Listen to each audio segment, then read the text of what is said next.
हम अपनी प्रत्येक वीडियो के माध्यम से प्रयास करते हैं आप पूरी तरह से अवेयर हो जाएं, एजुकेटेड हो जाएं, आपको कोई दिक्कत ना हो, आपको कोई परेशानी ना हो। लेकिन दिक्कत यह है कि हर एक व्यक्ति तक हमारी वीडियो नहीं पहुंच पाती है, हर एक व्यक्ति हमारी वीडियो नहीं देखता है। जिनको हमारी वीडियोस मिल जाती हैं, जो हमारी वीडियोस देखते हैं, वो पूरी तरीके से एजुकेट हो जाते हैं, वो पूरी तरह से अवेयर हो जाते हैं। अभी क्या हुआ, एक मैम ने मुझे व्हाट्सएप पर मैसेज किया, बताया सर मैंने एक एनबीएफसी के माध्यम से 1,10,000 रुपए का लोन लिया था। मैंने उसकी सिर्फ 2 ईएमआई डिफॉल्ट की हैं क्योंकि मेरी सैलरी मिलने में थोड़ी देरी हो गई, लेकिन मैं बहुत परेशान हूं। मुझे पहले तो इन्होंने गालियां भी दी, डराया, बहुत ज्यादा धमकाया, पूरा इन्होंने प्रयास किया। अब मेरे पास में व्हाट्सएप पर एक नोटिस आया है जिसमें कि बताया गया है आपके ऊपर केस हो गया है और केस नंबर ये है और आपको मंडे को इस कोर्ट में विजिट करना है।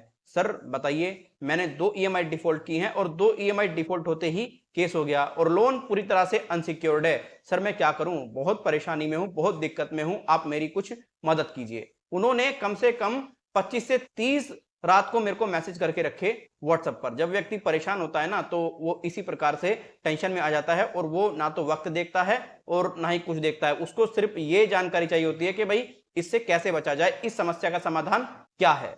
देखिए, जब भी आप किसी बैंक के माध्यम से, एनबीएफसी के माध्यम से किसी प्रकार का कोई भी लोन लेते हैं, जो रूल्स कहते हैं वो रूल्स ये कहते हैं आपकी अगर एक ईएमआई डिफॉल्ट हो जाए तो आपको कॉल करके कहा जाए कि आप पेमेंट करें, आपसे अच्छे तरीके से बात की जाए। 2 ईएमआई डिफॉल्ट हो जाए तब भी आपसे अच्छे तरीके से बिहेव किया जाए। 3 ईएमआई डिफॉल्ट हो जाए तो आपको बताया जाए कि भाई देखिए अब आपका जो लोन है वो एनपीए की कैटेगरी में आ गया है। एनपीए क्या होता है? एनपीए होता है नॉन परफॉर्मिंग एसेट, ऐसा पैसा जो बैंक एनबीएफसी को किसी प्रकार से कोई फायदा नहीं दे रहा है। तो तब बैंक एनबीएफसी को क्या करना होता है, उसको रिकवरी का प्रोसेस फॉलो करना होता है। मतलब व्यक्ति से बात करनी होती है, उनसे अच्छे तरीके से चीजें डिस्कस करनी होती है कि भाई क्या कारण रहा, आप पैसा क्यों नहीं दे पा रहे हैं, आप जल्द से जल्द पैसा दीजिए। उनको बताया जाता है, अच्छे तरीके से उनको ट्रीट किया जाता है और जब वो पूरी तरीके से विफल हो जाते हैं जो सब बता रहे हैं उसमें भी, तो कानून ये कहता है कि व्यक्ति को लीगल नोटिस भेजो और लीगल नोटिस के थ्रू उनसे वार्तालाप करो, जिससे कि पूरी तरह से पता लगे कि व्यक्ति को आखिर दिक्कत क्या है। अब लीगल नोटिस ये लोग भेजते हैं आप लोगों को, लीगल नोटिस देख करके आप लोग डर जाते हैं, घबरा जाते हैं, टेंशन में आ जाते हैं। बट लीगल नोटिस के थ्रू ये सिर्फ आपको अवेयर करना चाह रहे हैं, बताना चाह रहे हैं कि भाई आपका इस तरीके से लोन डिफॉल्ट हुआ है और आप इसको पे कीजिए,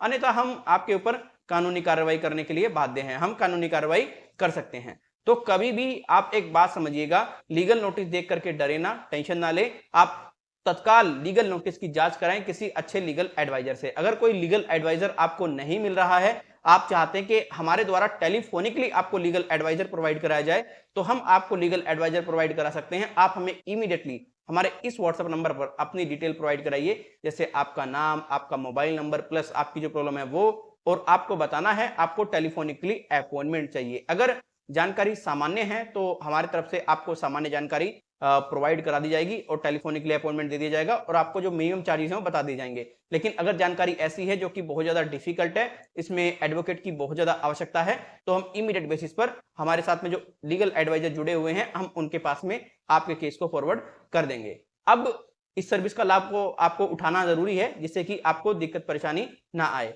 जब आप इस सर्विस का लाभ उठाएंगे तो बेहतर तरीके से आप एडुकेटेड रहेंगे केस की। तो 1 या 2 ईएमआई डिफॉल्ट होने पर किसी प्रकार से कोई कोर्ट केस नहीं किया जाता है।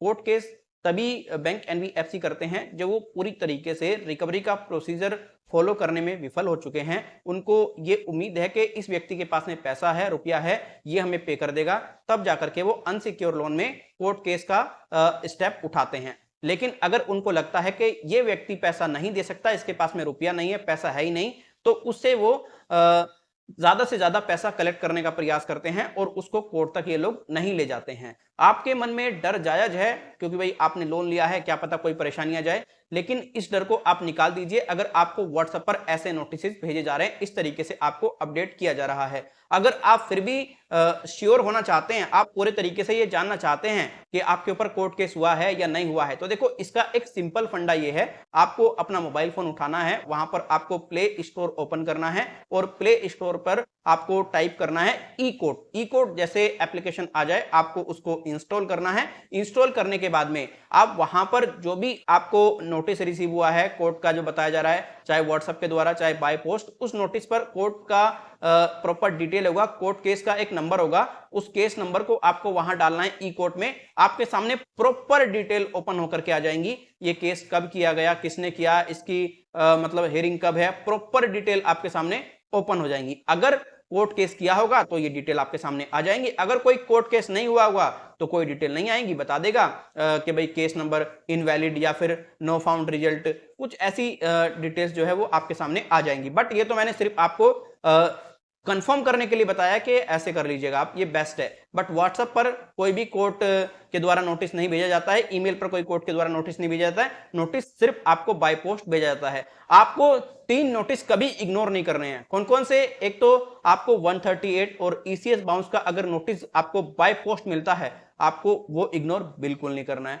दूसरा, अगर आपको नोटिस मिल जाए कोर्ट के द्वारा, सम्मन मिल जाए, वो आपको बिल्कुल भी इग्नोर नहीं करना है। और तीसरा नोटिस आर्बिट्रेशन का, वो आपके घर पे बाय पोस्ट भी आ सकता है, बाय ईमेल भी आ सकता है, वो आपको बिल्कुल भी इग्नोर नहीं करना है।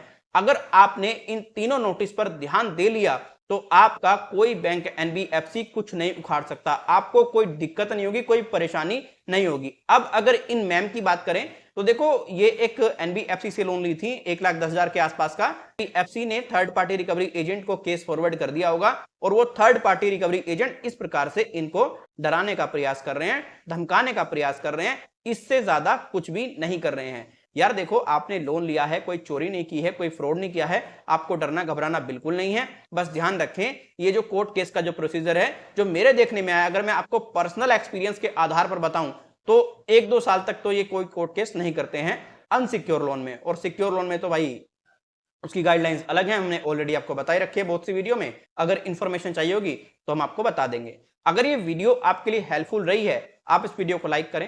हेल्पफुल नहीं रही है, वीडियो को डिसलाइक कर दें। कोई सुझाव देना है, ईमेल और कमेंट के जरिए जरूर दें। अगर आपको लगता है कि आपके जैसा कोई भाई है, आपका कोई यार है, कोई आपका परिचित है, कोई आपका रिश्तेदार है, वो परेशान है, ऐसी समस्या से वो जूझ रहा है, तो आप इस वीडियो को उनके साथ में जरूर साझा करें, जिससे कि वो भी अप टू डेट हो जाएं और उनको भी ऐसी कोई दिक्कत ना आए, परेशानी ना आए।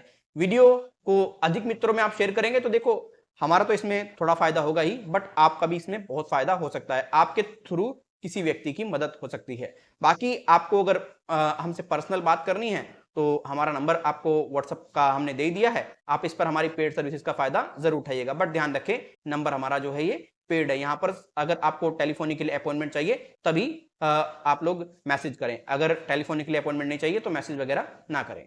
तो फिर मिलते हैं किसी और वीडियो में। अपना ख्याल रखें, अपना ख्याल रखें, और व्हाट्सएप पर अगर कोई नोटिस वगैरह आ रहा है तो उसको इग्नोर कर दें। कोर्ट का नोटिस आपको आता है तो उसको इग्नोर ना करें। कोई घर पे लीगल नोटिस आता है तो तुरंत इमीडिएटली हमसे संपर्क करें या किसी अच्छे एडवोकेट से संपर्क करें, वो आपको गाइड कर देंगे क्या करना है। Thank you.